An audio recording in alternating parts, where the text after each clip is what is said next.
संतश्रेष्ठ माऊलींच्या पादुकांचं उद्या नीरा स्नान होणार। दरम्यान वीर धरणातून नीरा नदीपात्रात विसर्ग सुरू। धरणातून सध्या 20,000 क्युसेकने पाण्याचा विसर्ग सुरू आहे। उजनी आणि वीर धरणातून भीमा नदीपात्रात 59,000 क्युसेक पाण्याचा विसर्ग। भीमा नदी दुथडी भरून वाहू लागली। पंढरपूर तालुक्यातील नदीपात्रावर असलेल्या कोल्हापुरी पद्धतीचे 8 बंधारे वाहतुकीसाठी बंद। पंढरपुरातील पुंडलिक मंदिरासह अन्य छोटी मंदिरं पाण्याखाली। कोल्हापूर जिल्ह्यात पावसामुळे कळंबा तलाव पूर्ण क्षमतेने भरला। एरवी जुलै महिन्यात भरणारा तलाव जून महिन्यातच फुल।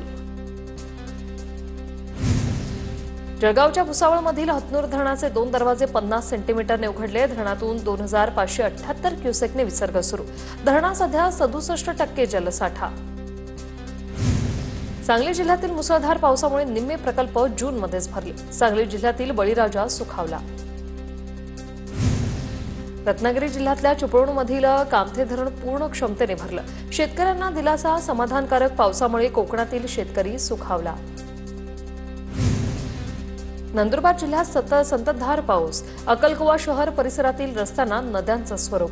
शहरातील मुख्य बाजारपेठ मॉलमध्येही पाणी शिरलं। अकोल्यात पावसामुळे भाजीपाल्याची आवक घटली। परिणामी भाजीपाल्याचे दर कडाडले। पालेभाज्यांच्या दरात मोठी वाढ। नाशिकच्या सिन्नरमध्ये आदिवासी शेतकऱ्यावर आई आणि पत्नीच्या सहाय्याने नांगरणी करण्याची वेळ। ठाणगावच्या भलेवाडीमधील ही घटना। शेतीची मशागत करण्यासाठी बैल नसल्याने शेतकऱ्यावर ही वेळ। अमरावतीच्या मेळघाटात सीमाडोह ते माखला रस्त्याची दुरावस्था। अनेक ठिकाणी मार्ग खचल्याने अपघाताची शक्यता। प्रशासनाचं मात्र याकडे दुर्लक्ष। गडचिरोलीत 2 दिवसांपासून पावसाची हजेरी। पाऊस पडल्यानं शेतकऱ्यांमध्ये आनंदाचं वातावरण। पेरणीची लगबग। नांदेडमध्ये पावसाची उघडीप। अर्धवट सोयाबीन निघाल्याने शेतकऱ्यांनी 3 एकर सोयाबीनवर नांगर फिरवला। जिल्ह्यातील 10 लाख एकरवरील क्षेत्रावर दुबार पेरणीचं संकट। नंदुरबार सातपुडा पर्वतरांगेत गेल्या 48 तासांपासून मुसळधार। सातपुड्यातील नद्यांच्या पाणी पातळीत वाढ। सोनं नदीचा पूल पाण्याखाली गेला। जवळपास 12 गावांचा संपर्क तुटला। धाराशिवमध्ये शक्तीपीठ महामार्गाला स्थानिक शेतकऱ्यांचा विरोध। बाधित शेतकऱ्यांची जिल्हाधिकारी कार्यालयात घुसत घोषणाबाजी। सांगलीच्या आटपाडीतील शेटफळमध्ये शक्तीपीठ महामार्ग जमीन संपादन करण्याच्या प्रक्रियेला शेतकऱ्यांचा विरोध। शेतामध्ये झोपून शेतकऱ्यांकडून मोजणीला विरोध। शक्तीपीठ महामार्गाविरोधात नांदेड, परभणी, हिंगोलीमधील शेतकरी आक्रमक। मालेगावमधील शेतकऱ्यांचं बोंबाबोंब आंदोलन। शक्तीपीठ महामार्गाच्या शासन निर्णयाची होळी। शक्तीपीठ महामार्गाला शेतकऱ्यांचा तीव्र विरोध। वानेवाडीत मोजणीसाठी आलेल्या अधिकाऱ्यांना शेतकऱ्यांनी कडाडून केला विरोध। सरकारवर लूट आणि अन्यायाचे आरोप। धाराशिवमध्ये शक्तीपीठ महामार्गाला शेतकऱ्यांचा तीव्र विरोध। तुळजापूर तालुक्यातील वानेवाडी येथे शक्तीपीठच्या भूसंपादनाविरोधात शेतकरी आक्रमक। पोलिसांकडून शेतकऱ्यांची धरपकड। अकोल्यात ठाकरेंच्या शिवसेनेचं आंदोलन। अन्न आणि धान्य वितरण अधिकाऱ्याच्या टेबलवर तांदूळ फेकले। शासनाकडून निकृष्ट दर्जाचा तांदूळ वाटप झाल्याचा आरोप। जालन्याच्या पोस्ट ऑफिस परिसरात अतिक्रमण विरोधी कारवाई दरम्यान पोलिसांचा स्थानिक महिलांवर सौम्य लाठीचार्ज। स्थानिक महिलांकडून कारवाई दरम्यान प्रतिकार करण्यात येत होता। अहिल्यानगरच्या जिल्हा रुग्णालयाबाहेर अँब्युलन्स चालकाची विविध मागण्यांसाठी निदर्शनं। समान वेतन, महागाई भत्त्यासारख्या अनेक मागण्यांसाठी चालक आक्रमक। वेडच्या अंबाजोगाईतील घाटनांदूरमधील प्राथमिक आरोग्य केंद्रात डॉक्टरांचा लेट लतीफ कारभार।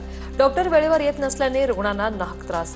डॉक्टरांवर कारवाई करण्याची ग्रामस्थांची मागणी। धाराशिवमधील खासगी हॉस्पिटलची तोडफोड। वैद्यकीय सेवा नाकारल्याच्या रागातून अज्ञात व्यक्तींकडून पार्वती हॉस्पिटलमध्ये तोडफोड। हॉस्पिटलमधील लॅबचंही मोठं नुकसान। हिंगोलीच्या वसमतमधील हयातनगरमध्ये प्रेम संबंधातून 2 तरुणांवर प्राणघातक हल्ला। तरुणीच्या भावाकडून करण्यात आलेल्या हल्ल्यात एकाचा मृत्यू। 3 आरोपींविरोधात गुन्हा दाखल। पुण्याच्या वाघोलीत 2 गटात तुफान हाणामारी। लाठ्या, काठ्या आणि दगडांनी 2 गटात मारामारी। दोन्ही गटांविरोधात वाघोली पोलीस ठाण्यात गुन्हा दाखल। जळगावच्या मुक्ताईनगरमधील कुऱ्हा सरकारी दवाखान्याच्या दुरावस्था। तर पावसामुळे दवाखान्याच्या इमारतीला गळती। जीर्ण झालेल्या इमारतीमुळे रुग्णांचा जीव धोक्यात। राज्यात आरोग्य सेवेतील 32,000 कंत्राटी कर्मचाऱ्यांचा पगार थकला। 2 महिन्यांपासून पगार थकल्यामुळे कर्मचाऱ्यांवर उपासमारीची वेळ। लवकरात लवकर थकीत वेतन द्यावे। डॉक्टर ज्ञानेश्वर बागल यांची मागणी। रत्नागिरी नगर परिषदेच्या सफाई कर्मचाऱ्यांचा संप. एकही सफाई कामगार कामावर आला नाही.